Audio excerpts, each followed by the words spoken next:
Hello and welcome. You're watching NDTV 24/7. I'm Osama Shab. Our top story that we are following very closely, Cyclone Michaung. Most of Chennai remains submerged due to heavy rain under the impact of Michaung, which has intensified into a severe cyclonic storm. The storm currently over Bay of Bengal is likely to head towards the Andhra Pradesh coast. Heavy inundation has been reported from low-lying areas in Chennai, while 3 people have died and the airport has been closed till Tuesday morning. The cyclone is expected to make landfall between Nellore and Machilipatnam around midnight. Take a look at this dramatic video of an entire stretch of road caving in, and one can see the electric transformer falling inside. This video was shared by Indian cricketer Ravi Ashwin. And rescue work was being carried on throughout the day, and authorities say that they are doing everything to get the situation under control. Let's also listen to what the IMD chief had to say. The system is moving northward. Therefore, the wind speed near Chennai, Tiruvallur and Kanchipuram districts of Tamil Nadu are decreasing gradually, and at present it is about 50 to 60 kilometers per hour. It will further decrease near Tamil Nadu coast, but it will increase gradually, and from midnight it may be 90 to 100 kilometers per hour wind speed between Nellore and Machilipatnam, and it will continue till 5th December forenoon. At the time of landfall, the maximum impact will be over Kanchipuram and Bapatla district with this type of wind speed. Before that, it will gradually going on impacting Nellore, then Prakasam district, and finally it is the Bapatla and Krishna district. Well, flooding continues across Chennai, equally spread all across the city as we speak now. That's because pockets of Chennai received up to 29 centimeters of rain over the last 24 hours, and unless the rain stops, authorities say the flooding would continue. And the major reason why the flooding, the outflow into the sea is slow is that they say because of the cyclone, the impact actually triggers backlash that hits back on all the 4 outflows from the city, and that's a major challenge for the slow draining of these flooding. Authorities say if the rain stops, it will be 12 hours for them to see the entire city being drained, and the major challenge for them would be the low-lying pockets where they say they have deployed around 500 giant water pumps, and that will be activated to pump out the waters. The whole night, most parts of the city will not have electricity because all are underground cables, and that could lead to electrocution. Authorities are not taking any chances. Around 3,000 electricity workers have come from other cities, other districts to help in restoration of power. Now on to Mizoram, where a 6-year-old political party has scripted history. Zoram People's Movement, or ZPM, has comprehensively won the Mizoram Assembly polls counting for which was held on Tuesday, a day after counting was held in the other 4 states. ZPM won 27 of the total 40 seats. The ruling MNF was reduced to 10 seats, and the national parties, BJP and the Congress, won 2 and 1 seat respectively. Ratnadeep Chaudhary decodes this victory from Aizawl. A 6-year-old political party, the Zoram People's Movement, has scripted history in Mizoram, winning the election to the 40-seat assembly decisively, defeating the incumbent Mizo National Front by a 27-10 margin. From earning the dubious distinction of being the first MP to be disqualified under the anti-defection law in 1988 when he quit the Congress, to being all set to become the Mizoram Chief Minister, it has been quite a journey for 74-year-old Laldu Oma, ZPM leader and a former IPS officer. As the Zoram People's Movement has swept the Mizoram elections, we are at the residence of Laldu Oma, the chief ministerial face of Zoram People's Movement, and you can see his supporters here celebrating. They're very happy. This has been a big victory for Zoram's People Movement, a party which is only 6 years old. For over 3 decades, chief ministership in the northeastern state has been a seesaw affair between 2 senior politicians, Lalthan Holla of the Congress and the MNF's Zoram Thanga. This time, even the outgoing Chief Minister, Zoramthanga, lost his seat. Well, because of the anti-incumbency effect, and the people are aggrieved and not satisfied with my performance because of this COVID onslaught. So I lost my government, and therefore I am really satisfied and accepted the verdict of the people. My contender is very big man. He's Mizoram Chief Minister for 3 times. He is not very hard target. He is very soft target. The way he managed, he look after his constituency is based on the party, not based on the people. The Congress, which had ruled Mizoram for several years, came a distant third. We tried our best, no doubt about it. But it has come to pass that we have been defeated, and devastatingly we got the defeat. But we are not going to remain defeated. The future is there. We are coming back. For the BJP, Mizoram remains an unconquered state in the northeast. In the 2018 poll, BJP had opened its account. This time, its tally has gone up to 2 seats. The party will be hoping it will be part of the government in some way. With Sanjay Chakravarti and Ratnadeep Chaudhary in Aizawl, Bureau Report, NDTV. In one of the biggest upsets in these assembly elections, BJP candidate from Kamareddy, Venkat Ramana Reddy, defeated BRS President and outgoing Chief Minister K. Chandrasekhar Rao, along with the TPCC, the Telangana Pradesh Congress Committee Chief A. Revanth Reddy, who is now a serious contender for the top post. The BJP candidate won by a margin of 6,741 votes, emerging as a giant slayer. Here's a report on all the heavyweights across the 4 states who lost these elections. In one of the biggest upsets in these assembly elections, BJP candidate from Kamareddy, Venkat Raman Reddy, defeated BRS President and outgoing Chief Minister K. Chandrasekhar Rao and the TPCC Chief A. Revanth Reddy, who is now a serious contender for the top post. The BJP candidate won by a margin of 6,741, emerging as a giant slayer. A stunning victory over 2 towering political personalities of the state did come as some solace for the BJP in a state where they became a distant third with just 8 victories in the 119-member assembly. दोनों बेहतरीन leader है, मशहूर leader है. ये पूर्व मुख्यमंत्री हो, अब आने वाले मुख्यमंत्री हो, दोनों भी बहादुर लोग हैं, बेहतरीन लोग हैं. उन लोगों कोई कम आगे पीछे बोल के नहीं है. 12,000 का तकरीबन में तीनों हैं हम लोग. जो भी मेरा को केसीआर साहब को 6,000 और केसीआर साहब को रेवंत रेड्डी साहब को और 6,000, पूरा मिलके 12,000 से हम तीनों हैं. लेकिन या दोनों आने के बाद अब मेरा को एनडीटीवी तक पहुंचना, उसका उन लोग आके यहाँ पे कॉन्टेस्ट किया, इसलिए मैं एनडीटीवी तक पहुंच गया. Though the Congress won the state, the campaign committee chairman Madhu Yakshi Gaur and former Indian skipper and Jubilee Hills candidate Mohammad Azruddin lost. In Madhya Pradesh, though the BJP won with a landslide, 12 ministers of Shivraj Singh Chauhan's cabinet lost.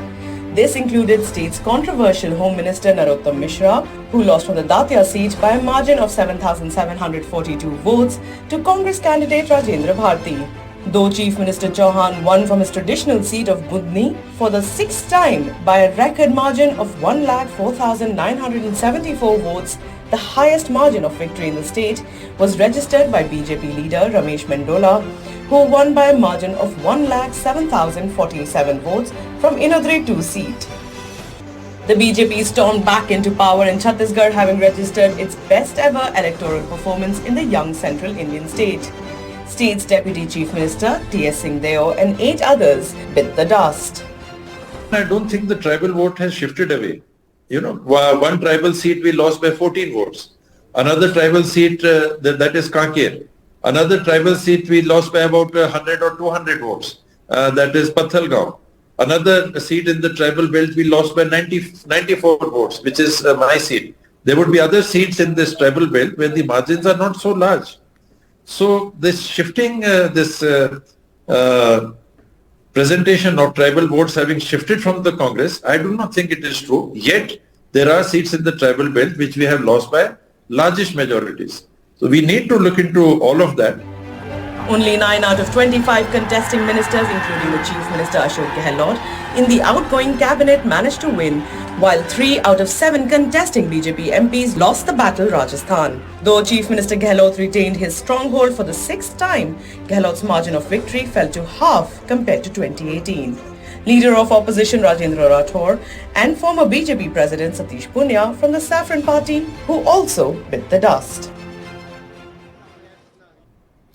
The BJP celebrated on day one of the winter session. The Prime Minister, who arrived amid loud cheers from his MPs, targeted the opposition, asking them to not vent in the parliament.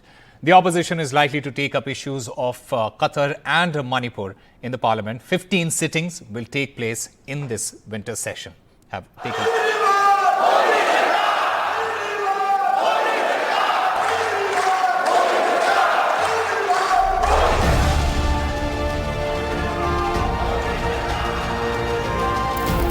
Sloganeering by BJP MPs in the Lok Sabha as Prime Minister Modi entered the House a day after the emphatic BJP victory in 3 states in the Hindi heartland.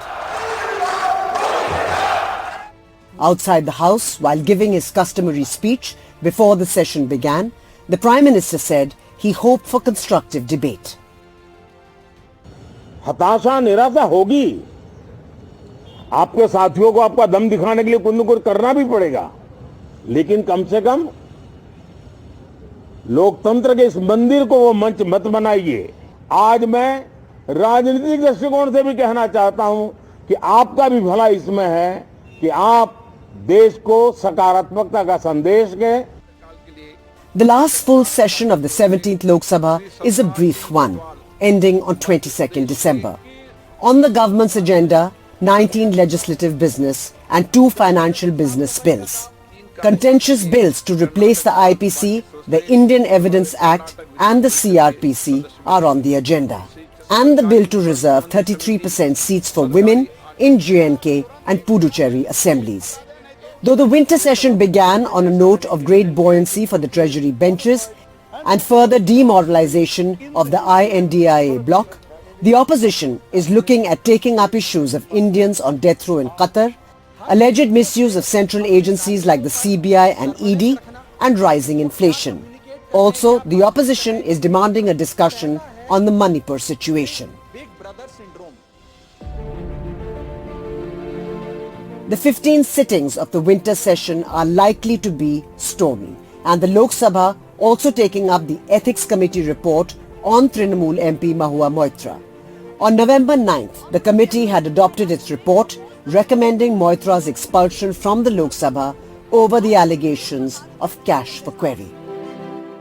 Interesting that the item of filing the Ethics Committee report was skipped when they laid papers on the table. I hope that is a good sign that the government is rethinking this rather extreme step. But having said that, we have a number of very fundamental questions in our mind about it. Though the INDIA bloc parties met today to chalk out a floor strategy, the Congress's poor show in the assembly polls have given a body blow to its hope of becoming the fulcrum of opposition unity in the INDIA bloc. देखिए, ये जो 3 राज्यों में जो हुआ, एक वो भाजपा का कोई सक्सेस नहीं है, वो कांग्रेस का फेलियर है। इसके ऊपर लोकसभा इलेक्शन का कोई इम्पैक्ट नहीं होगा, क्योंकि ये स्टेट्स में जो हुआ वो कांग्रेस का fault hai. We see a stormy session ahead, and it's very clear because some of the bills that have been listed which includes the one to make amendments in the way CECs are appointed in India, and also another one to replace the IPC, CRPC and Indian Evidence Act have already been flagged by opposition, and that I think is going to be a major flashpoint between the opposition and the government in the coming days. Remember that the session has 15 sittings and will last till December 22nd. Well, we'll slip into a very short break. More news on the other side.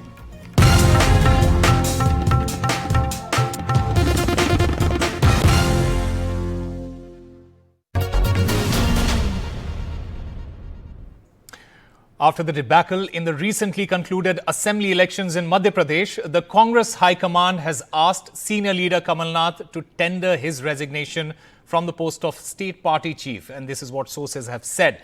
This comes a day after the Congress was routed in the state, with the party just managing to get 66 seats in 230-member Legislative Assembly. Kamal Nath bore the brunt of this loss as the party had gone to polls under his leadership. He was declared as the chief ministerial candidate by the Congress party. हमारे साथ अभी बाबा जुड़ रहे हैं और बाबा, सबसे पहला जो सवाल है वो ये है कि इसके क्या मायने हैं, इस डिसीजन के क्या मायने, और क्या ये डिसीजन एक्सपेक्टेड था? जी, ऐसा उम्मीद की जा रही थी। जिस ढंग से मध्य प्रदेश के रिजल्ट आए हैं उसके बाद उनको खुद ही इस्तीफा दे देना चाहिए था, लेकिन उन्होंने इस्तीफा नहीं दिया। सबसे बड़ी बात है ओसामा की यहाँ से सेंट्रल लीडरशिप ने उनसे इस्तीफा देने को कहा है। उनको कहा गया है कि you please tender your resignation. जब इस बारे में मैंने बात की तो यहाँ पे कांग्रेस हाईकमान का मानना है कि जो उनको जिम्मेदारी दी गई थी और इस बार अच्छे मौके थे, लेकिन थोड़ा एरोगेंस की वजह से, थोड़ा ओवर कॉन्फिडेंस की वजह से, अपने लोगों को साथ नहीं रखने की वजह से, सेंट्रल लीडरशिप को नकारने की वजह से, इग्नोर करने की वजह से कांग्रेस की ये हालत हुई। तो ऐसे हालत में अब एक नई पीढ़ी को कांग्रेस प्रदेश कांग्रेस का जो अध्यक्ष बनाया जाए, वहां पे किसके नाम कौन बनेगा नया पीसीसी प्रेसिडेंट, ये नाम पर अभी नहीं बताया गया, लेकिन कोई यंग फेस होगा।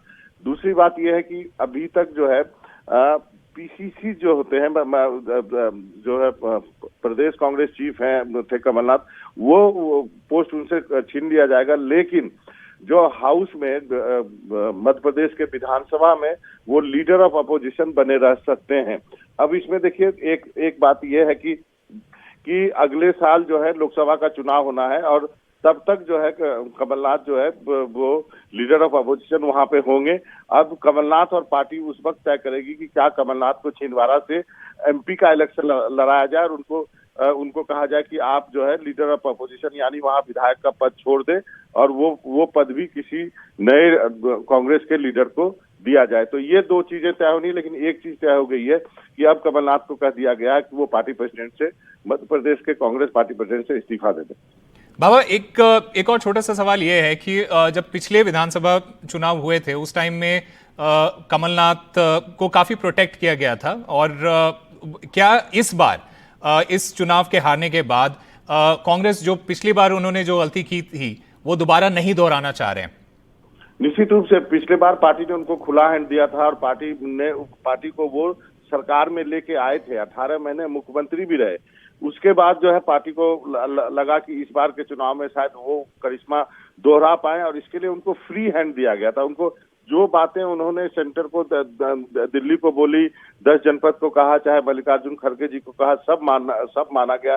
जितने भी कैंडिडेट को सेलेक्ट करने में जितने भी बातें उन्होंने कही, सब उनकी चली, उनके और दिग्विजय सिंह की चली। और उसके बाद भी जब ये हालत पार्टी की हो गई कि जहां पे आप पिछली बार सरकार बना गए थे और उसके बाद डिफेक्शन हुआ, उसके बाद आपकी सरकार गिरी, इस बार तो 100 जो है एमएलए से आप शॉर्ट कर गए हैं। मतलब आपसे अधिक 100 से अधिक एमएलए जो है वो बीजेपी ने आपसे जितवा लिए। तो ये इतनी बड़ी गलती के बाद अब उनकी उम्र भी नहीं रही और अब कई लोग कांग्रेस में अंदर बातें करने लगे हैं कि इस बार भी कमलनाथ पे दाव नहीं खेलना चाहिए था, लेकिन देर आए दुरुस्त आए जो कहावत है, कमलनाथ को यहाँ से सेंट्रल लीडरशिप से कह दिया है कि वो इस्तीफा अपना दे दे।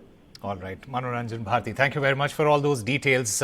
Moving on to some other news, Rishi Sunak has taken stringent action to bring down immigration in United Kingdom. He tweeted on X saying that immigration is too high. Today we are taking radical action to bring it down. These steps will make sure that immigration always benefits the UK.